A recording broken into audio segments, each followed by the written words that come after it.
The Shadow Room. In the heart of an old city, there stood a decrepit apartment building known as Blackwood Towers. Long abandoned, its halls echoed with tales of despair and torment. The most infamous of all was the story of apartment 13B, where no tenant had ever stayed longer than a month. Those who dared enter spoke of shadows that moved on their own, whispers in the walls, and a pervasive sense of dread, poured by a morbid curiosity and the promise of cheap rent. Thomas, a young journalist with a fascination for the macabre, moved into 13B. He was determined to uncover the truth behind the haunting.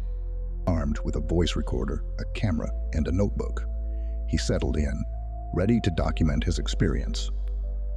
The first night was uneventful, but Thomas could feel a heavy presence in the apartment. The air was thick, almost suffocating. He set up his equipment and went to bed, but sleep did not come easily. Dark, twisted dreams plagued his mind, visions of shadowy figures and echoing screams. On the second night, Thomas heard the whispers. They seemed to emanate from the walls, a constant, droning murmur that he couldn't quite make out. He recorded the sounds, hoping to analyze them later. The shadows in the corners of his vision seemed to dance and writhe, but when he turned to look, there was nothing. By the third night, the apartment felt alive with malevolent energy. Objects moved on their own. Chairs scraping across the floor, doors creaking open, and lights flickering uncontrollably. Thomas could no longer deny the sinister force that inhabited 13B.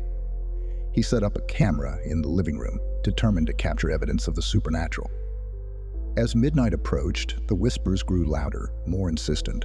Thomas sat in the center of the room, his camera rolling, and asked, "Who are you? What do you want?" The temperature dropped suddenly, and his breath became visible in the air. The shadowy figure emerged from the corner, slowly taking shape. It was tall and gaunt, with hollow eyes that seemed to pierce through Thomas. The whispers became clearer, a cacophony of voices overlapping in a symphony of despair. "Leave," they hissed. "Leave now or suffer." But Thomas was frozen with fear and morbid curiosity. He couldn't move, couldn't tear his eyes away from the figure. It reached out a skeletal hand, and as it touched him, a wave of darkness engulfed his mind. He saw visions of previous tenants, their souls trapped in endless torment, reliving their worst nightmares over and over. The shadow began to speak, its voice a low guttural rasp. "You have entered our domain. There is no escape. Your soul belongs to us now."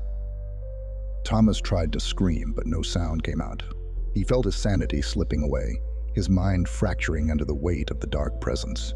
The shadow moved closer, enveloping him in its icy embrace. He felt his life force being drained, his very essence consumed by the darkness. Desperate, Thomas reached for his camera, hoping to capture a final piece of evidence. But as his fingers brushed the device, it shattered into pieces. The last thing he saw before the darkness claimed him completely was the shadow's hollow, hungry eyes. Days turned into weeks, and Thomas was never seen again. The landlord, accustomed to tenants disappearing, simply listed the apartment as vacant once more. The few brave souls who dared enter 13B after him found only his shattered equipment and a pervasive sense of dread that seemed to cling to the walls. The story of Thomas became another whispered legend among the locals. Blackwood Towers stood as a monument to despair, its dark secrets buried within the shadows. And in apartment 13B, the whispers continued, a haunting reminder of the souls forever lost in the darkness.